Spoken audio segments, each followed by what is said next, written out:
എന്റെ സഹോദരന്മാരെ, നോമ്പാകുന്ന ആയുധത്താൽ നമുക്ക് യുദ്ധം ചെയ്യാം. മശിഹായിൽ പൂർണ്ണന്മാരായ നോമ്പുകാർ അതിനാൽ വിജയികളായിത്തീരുന്നു. നമ്മുടെ കർത്താവ് ദുഷ്ടനോട് അതിനാൽ പോരാടി. മലമുകളിൽ വച്ച് മോശ അതിനാൽ വെണ്മ പ്രാപിച്ചു.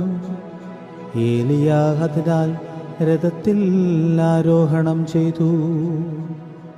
നീതിമാന്മാർ അതിനാൽ ശ്രേഷ്ഠരാകുകയും സഹദേന്മാർ കിരീടം ധരിപ്പിക്കുകയും ചെയ്തു. അതിനെ നമുക്ക് നൽകിയവൻ വാഴ്ത്തപ്പെട്ടവനാകുന്നു.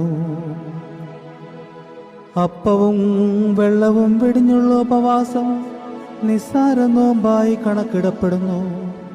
അതിൽ ദാനധർമ്മങ്ങൾ ഉണ്ടെങ്കിൽ കർത്താവിൻ്റെ മുമ്പാകെ അത് വലിയതാകുന്നു. ഉപവസിക്കുകയും ദരിദ്രന്മാർക്ക് ദാനം ചെയ്യുകയും ചെയ്യുന്നവന്റെ പ്രതിഫലം വലുതും അവന്റെ നോമ്പ് സ്വീകാര്യവും ആകുന്നു.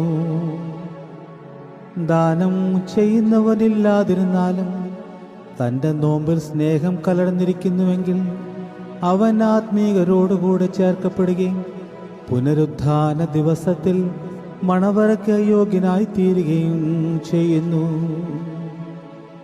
സീനായി മലയിൽ വെച്ച് മോശ 40 ദിവസം നോമ്പ് നോൽക്കുകയും കർത്താവിൻ്റെ തേജസ്സിൽ നിന്ന് അവൻ്റെ മുഖം ശോഭിക്കുകയും ചെയ്തു.